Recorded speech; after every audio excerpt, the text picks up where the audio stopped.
ಏನಿಲ್ಲ, ಪ್ರೀತಿ ಅಂತ ಹೇಳಿದ್ರಲ್ಲ, ಅದಕ್ಕೆ ಹಳೆದೆಲ್ಲ ನೆನ್ಪಾಯ್ತು. ಪ್ರೀತಿ ಅಂದ್ರೆ ಅದು ಕೊಂಡ್ಕೊಳ್ಳೋ ವಸ್ತುನೂ ಅಲ್ಲ, ಮಾರ್ಕೊಳ್ಳೋ ಆಸ್ತಿನೂ ಅಲ್ಲ. ಅದು ನಾವೊಬ್ರ ಮೇಲಿಟ್ಟಿರೋ ವಿಶ್ವಾಸ, ಕಾಳಜಿ, ನಂಬಿಕೆ, ಆಸೆ ಅಂತ ಕೂಡ ಹೇಳ್ಬೋದು.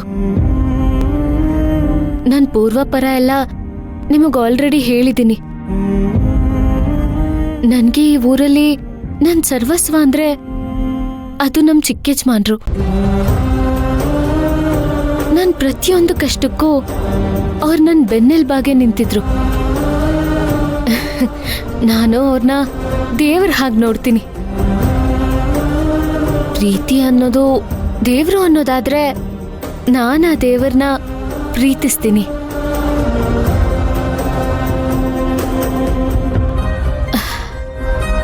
ನನ್ನ ದೃಷ್ಟಿಲಿ ಪ್ರೀತಿ ಅಂದ್ರೇನೆ ತ್ಯಾಗ. ನನಗಾಶ್ರಯ ಕೊಟ್ಟಿದ್ದು ಅವರೇ.